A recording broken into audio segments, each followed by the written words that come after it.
రేపు పార్లమెంట్లో ప్రధానమంత్రి గారు బిల్లు పెడతారు, కొత్త బిల్లు. దాంట్లో వచ్చి ఎమ్మెల్యే ఎలక్షన్కి ఆడవాళ్ళే ఎక్కువ మంది ఎమ్మెల్యేలు ఉండాలని చెప్పి బిల్లు పెడతారు.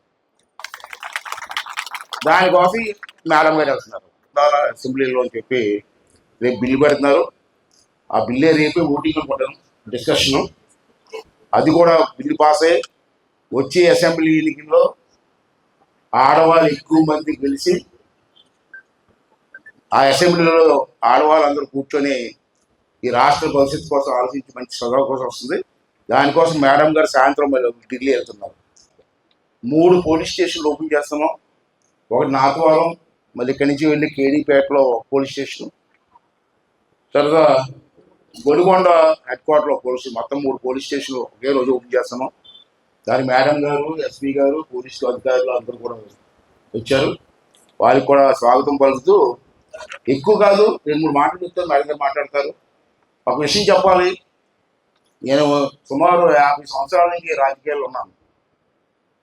నేను 7 సార్లు మంత్రి చేసిన సంగతి మీకు తెలుసు.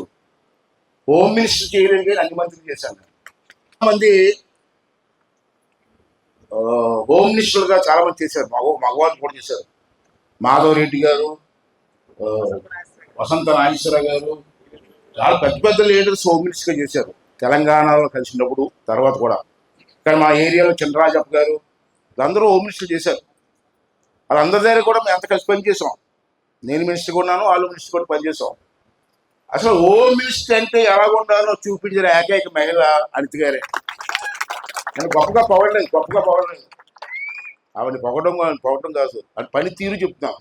కొంచెం నిర్మోహమాటంగా మాట్లాడడం, ఏదైనా చెబితే తొందరపడి పనిచేయడం కాదు. దాని వెనకాల ఉన్న బ్యాక్గ్రౌండ్ ఏంటి, ఏం జరిగింది, ఎలా జరిగిందని చెప్పి క్షుణ్ణంగా ఆలోచించి ఒక నిర్ణయం తీసుకొని స్టెబరన్గా ఒక నిర్ణయం తీసుకుంటే మళ్ళీ వెనక ముందు లేదు, వెళ్ళిపోవడమే. అలాగే ఉండాలి, హోమ్ మినిస్టర్ అంటే అలాగే ఉండాలి. ఒక నిర్ణయం తీసుకున్న తర్వాత ఎవరైనా మంత్రులు ఫోన్ చేసి మేడం గారు కొంచెం చూడండి అంటే నో, ఇది అన్యాయం అని చెప్పే కెపాసిటీ ఉన్న ఏకైక మహిళ అనిత గారు. అలా అన్నిటికీ లొంగిపోతే న్యాయం జరగదు, కొన్ని విషయాలు గట్టిగా ఉండాలి. అంచేత ఆమెను ముఖం మీద పొగడం కాదు, నేను అది ఊరుతుందని నేను చూస్తూ ఉంటాను. మంత్రులందరూ, నేను అసెంబ్లీలో కూర్చుంటాను, పై కూర్చుని ఉంటాను కాబట్టి కింద మంత్రులు మాట్లాడి తీరంతా నేను చూసుకుంటాను. అసెంబ్లీలో కూడా ఆన్సర్ ఎలా చెప్తుందంటే క్షుణ్ణంగా అందరికీ అర్థమయ్యే విధంగా చెప్తుంది. క్షుణ్ణంగా కొంతమంది మంత్రులు సగం చెప్పి వదిలేస్తుంటారు. అలా కాదు, స్టార్ట్ చేస్తే ఎండింగ్ వరకు క్షుణ్ణంగా అర్థమయ్యేలా చెప్పేటువంటి ఏకైక మహిళ మరి అనిత గారు. రావడ చెల్లెమ్మ వాడు స్కీమ్లా అనిపిస్తాడు, నన్ను అన్నయ్య అనిపిస్తుంది. ఆవిడ ఇప్పుడు కూడా నిండు గుడిలు పెరగాలని, ఆరోగ్యంగా ఉండాలని చెప్పి మన నాటువారం ఏరియా పెరగాలని మనం కోరుకుంటున్నామో, ఆశిస్తామో. రెండోది ఏంటంటే 2 విషయాలు చెప్తాను. రోజు మాట్లాడుతుంది. ఇక్కడ ఇప్పుడే సోలార్ ఎస్సీ కాలనీకి వెళ్ళి సోలార్ ఓపెన్ చేయడానికి వెళ్ళాం. ఈవేళ అంబేద్కర్ గారి 135వ జయంతి. మనకు దేశంలో చాలా మంది లీడర్లు ఉన్నారు. నాకు తెలిసి గాంధీ గారు ఉన్నారు, సుభాష్ చంద్రబోస్ ఉన్నారు, చాలా మంది లీడర్లు ఉన్నారు. అందరూ దేశం కోసం పోరాడి ప్రాణాలు ఇచ్చిన వాళ్ళే, చిన్నోళ్ళు ఏం కాదు అందరూ. కానీ నాకు ఎందుకో అంబేద్కర్ అంటే చాలా ఇష్టం. సుభాష్ చంద్రబోస్, అల్లూరి సీతారామరాజు అందరూ ఉన్నారు. అందరూ కూడా దేశం కోసం ప్రాణాలు వదిలేశారు క్షుణ్ణంగా. అలాంటిది అంబేద్కర్ గురించి ఎందుకంటే గొప్పగా చెప్తాను నేను. అసలు ఈ వేళ మనం కాలం ఎత్తుకొని గౌరవంగా బతుకుతున్నామంటే దానికి కారణం అంబేద్కర్ గారిని చెప్పిన మాట. దేశ స్వతంత్రం కోసం చాలా మంది ప్రాణాలు ఇచ్చారు ఆ రోజుల్లో. ఈవేళ మన ఊరి కోసం మన ప్రాణం, కానీ ఆ దేశం కోసం ప్రాణాలు ఇచ్చిన మహానుభావులు. అటువంటి వాళ్ళు అంబేద్కర్ గారిని మెచ్చుకుంటారంటే అతను రాసిన రాజ్యాంగం, చాలా మంది ఉన్నారు కమిటీలో. అతను పేద కుటుంబం నుంచి వచ్చి చదువుకొని ఎన్నో అవమానాలు పడి, ఎన్నో ఇబ్బందులు పడి మన దేశానికి ఒక రాజ్యాంగాన్ని ఇచ్చారు. ఆ రాజ్యాంగం చదువుకున్న కురవాళ్ళందరూ కూడా రాజ్యాంగం కురవాళ్ళందరూ ఏంటి రాజ్యాంగం, దాంట్లో ఏం రాసింది ఎవరికి ఎంతమంది తెలుసు? తెలుగు సోలార్ ఎందుకు పెట్టామంటే ప్రధానమంత్రి గారు ప్రతి ఇంటికి కులంతో సంబంధం ఏ కుల వస్తువులని పెట్టుకోవచ్చు, ప్రతి ఇంటికి సోలార్ పెట్టమని చెప్పి ఒక నిర్ణయం తీసుకున్నారు. అంటే కరెంటు బిల్లు ఎక్కువ వచ్చేస్తున్నాయి, కట్టుకోలేకపోతున్నారు ప్రజలని చెప్పి సోలార్ సిస్టమ్ చూశారు. అది ఫ్రీగా ఇస్తున్నారు. కాకపోతే మీరు ఇంటి మీద స్థలం పెట్టుకోవాలి. ఇప్పుడే ఓపెన్ చేశాను. ఎస్సీ ఎస్టీలు ఫ్రీ, మిగతా వాళ్ళకి ఏదో ఉంది, మిగతా వాళ్ళకి 78,000 రూపాయలు సబ్సిడీ ఇస్తున్నారు ఇంటికి, ఒక్కొక్క ఇంటికి. అది ఒక ప్లేట్ వేసుకుంటారు, పైన ప్లేట్ వేస్తారు మేడ పైన. పెంకుటీల మీద కూడా వేసుకోవచ్చు, పెంకుటీల మీద కూడా వేసుకోవచ్చు, దానికి కూడా వచ్చింది. ఆ కరెంట్ పెట్టుకోవడం వల్ల మీకు మామూలు డబ్బులు పైసా ఖర్చు అవ్వదు. తర్వాత ఎస్సీ ఎస్టీలకి అయితే ఫ్రీగా పెడుతున్నారు. ప్రతి నెల 200 రూపాయలు మళ్ళీ గవర్నమెంట్ ఇస్తారు ఇంటికి, ఒక ఇంటికి 200 రూపాయలు. మీరు పెట్టుకోవడానికి బాధ ఏంటి మనకి? మీరు చేయవలసిన పని ఏంటంటే 15 రోజులకు ఒకసారి ఆ ప్లేట్ ఉంటుంది, పెద్ద ప్లేట్ పెట్టాం, ఎస్సీ కాలంలో అక్కడ ఓపెన్ చేస్తున్నాం, పెట్టాం. ఆ ప్లేట్ని 15 రోజులకు ఒకసారి నీళ్ళు పెట్టి కడగాల, అకౌంట్లో పడుతూ ఉంటుంది. దీన్ని అందరూ ఉపయోగించుకోవాలి. చాలామంది ఇవాళ చూశాను నేను 3-4 నెలల నుంచి అందరికీ కబురు పెడతాను, నాయకులందరికీ. ఇప్పటికి నాకు వచ్చింది 100 మంది కాదు టోటల్. మన నర్సీపట్నం నియోజకవర్గంలో మీకు ఎవరికైనా ఇష్టం ఉంటే అప్లికేషన్ పెట్టమని తప్పు పెట్టారు. ఇప్పుడు నాకు ఇప్పుడు వరకు 8,292 మంది మేము పెట్టుకుంటామని చెప్పి నాకు అప్లికేషన్ పంపించారు. 8,009 అంటే 1,00,000 మంది ఉన్నటువంటి కాన్స్టిట్యూన్సీలో 8,000 మంది అప్లికేషన్ పెట్టారు. ఇది మీకు ఉపయోగపడుతుంది. మీకు అర్థం అవట్లేదు మరి తెలియదు, లేదా ఇష్టం లేదు అర్థం అవట్లేదు, చాలా ఉపయోగపడుతుంది. ఇప్పటికీ 8,292 అప్లికేషన్ పెడితే 3,433 మంది మేము రెడీగా ఉన్నామని చెప్పి వాళ్ళు అంగీకారం ఇచ్చారు.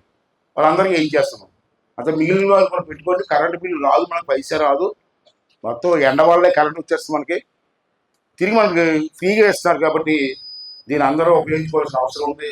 మీ నాయకులు అందరూ కూడా మీ గ్రామాల్లో ప్రచారం చేసి పెట్టుకుంటే మన కరెంటు బిల్లు తగ్గుతుంది. తగ్గదు పూర్తిగా. నా ఇంటికి పెట్టాను నర్సీపట్నంలో మా ఇంటికి పెడితే నెలకి నాకు 40,000, 35,000, 40,000 బిల్లు వచ్చింది నెలకి నా ఇంటి కరెంటు. పోతపోయిన డబ్బులు అని చెప్పి నేను మొత్తం సోలార్ ఇచ్చాను కింద. ఈవేళ నాకు 0 అవుతుంది, పైసలు ప్రతి నెల 0, ఒక్క రూపాయి కట్టలేదు నేను. అంతా సోలార్ మీద వెళ్ళిపోతుంది ఇల్లు అంతా. ఏసీలు కూడా పనిచేస్తున్నాయి సోలార్లో ఏసీలు కూడా పనిచేస్తున్నాయి. అంటే మీరు అందరూ అర్థం చేసుకోవాలని చెప్పి ఈ నిండు సభలో చెప్పాలని ఉద్దేశించి చెప్తున్నాను. మరి మిగిలిన వాళ్ళు కూడా ముందుకు వచ్చి దీన్ని ఉపయోగించుకోవాల్సిన అవసరం ఉందని చెప్పి మనం చేస్తున్నాం. రెండోది నాయకులు అందరూ వచ్చారు, మండల నాయకులు అందరూ కూడా. అమ్మ అక్కడ ఏంటంటే మీరు కూడా వినాలా, క్యాబినెట్లో నాకు రావడానికి అవకాశం ఉండదు, మాట్లాడడానికి కావదు. ఈ క్యాబినెట్లో వెళ్తారు, చంద్రబాబు నాయుడు గారికి ఒకటి ఎక్కువ చెప్తున్నాం మీకు. కానీ మంత్రులు ఏమంటారు, ఏమనుకుంటాడు అంటే మన మనసులో మాట చెప్పాలి కదా. అంటే నువ్వు చెప్పగలిగాను, గౌరవంగా పడుతున్నావు, బహుమానం చెప్పేయి. దాంట్లో ముఖ్యమైన నేను చెప్తున్నాను, నాకు ఎలా నాయకులు అందరూ ఉన్నారు కాబట్టి చెప్పవలసిన అవసరం వచ్చింది. జనం కూడా ఉన్నారు కాబట్టి. ఈ నేను ఎమ్మెల్యే 2 సంవత్సరాలు అయింది. 2 సంవత్సరాల్లో ఎన్ఆర్జిఎస్ గ్రాంట్ కానీ, R&B గ్రాంట్ కానీ, ఇరిగేషన్ గ్రాంట్ కానీ నాతవరం మండలానికి సుమారు 45 కోట్లు ఇచ్చాను. ఒక్క మండలానికి 45 కోట్లు ఇచ్చాను. నేను ఇన్నాళ్ళు బట్టి ఇప్పుడు డబ్బులు ఇవ్వలేదు. నేను మరి స్పీకర్ కూడా కాబట్టి మంత్రులందరూ ఫోన్ చేసి బాబు డబ్బులు ఇవ్వండి ఇస్తున్నారు. ఓన్లీ గ్రాంట్ 45 కోట్లు ఒక్క మండలానికి ఇచ్చాను. నర్సీపట్నం నియోజకవర్గం అంత ఇచ్చిన మళ్ళీ వసూలు పడకూడదు, పోటీ పడదు. అది రైట్. నర్సీపట్నం నియోజకవర్గం 4 మండలాలు కలిపి 425 కోట్లు ఇచ్చాను. ఓన్లీ 1 కాన్స్టిట్యున్సీ ఈ 2 yearsలో. ఈ ఒక్క మండలానికి 261 రోడ్లు ఇచ్చాను. 261 రోడ్లు ఒక్క మండలంలో ఇచ్చాను. సిమెంట్ రోడ్లు కానీ, మెట్ల రోడ్లు కానీ, తాండవాకి రోడ్డు కావాలి, బాడు కావాలి, ఆ రోడ్డు కానీ. కానీ పోలీస్ స్టేషన్ ఈవేళ ఇక్కడ 3 ఎంత చెప్పాను నేను. మరి ఈవేళ ఎస్పీ గారు అయితే చాలా ఇంట్రెస్ట్ తీసుకొని ఒకరికి 3 నెలల నుంచి సార్ ఓపెనింగ్ ఓపెనింగ్ అంటే అన్నారు. మరి మేడం గారు వచ్చి ఆమె చేతులు గోపి చాలా అదృష్టంగా భావిస్తున్నాను. గొలుగొండ 3 స్టేషన్లు కూడా ఇంపార్టెంట్. సార్ నేనేం లేదు, లాండ్ ఆర్డర్ విషయంలో నో ప్రాబ్లం లేదండి, నేను హ్యాపీగా ఉన్నాను. నేను చాలా సంవత్సరాలు బట్టి చూస్తాను, ఎస్ఐఎల్ సిఏవి డిఎస్పీలు చూస్తాను. కానీ ఈ 2 సంవత్సరాలు లాండ్ ఆర్డర్ మా ఏరియాలో లాండ్ ఆర్డర్ మాత్రం పర్ఫెక్ట్గా ఉంది, బ్రహ్మాండంగా ఉంది. అయితే ఒక 2 విషయాల్లో మీకు సలహా ఏంటంటే, లాండ్ ఆర్డర్ విషయంలో నేను కామెంట్ చేయను, ఎందుకంటే పర్ఫెక్ట్ నాకు ఉన్న అనుభవం ప్రకారం నేను చేస్తున్నాను. మన నర్సిపల్లి పండగ అయిందమ్మా, అయినప్పుడు 2 లక్షల మంది వచ్చారు పండగకి. 2 లక్షల మంది 2 రోజులు ఉన్నారు మా ఊర్లో. రాత్రి 2 గంటలకి స్టేజ్ ప్రోగ్రామ్ నడిచి వెళ్ళండి. ఆ రాత్రి కూడా నడిచి వెళ్ళండి. అలా ఎలా ఉంది, ఇంత మంచి జనం ఉన్నారు కదా, ఏమవుతుందో ఏమని.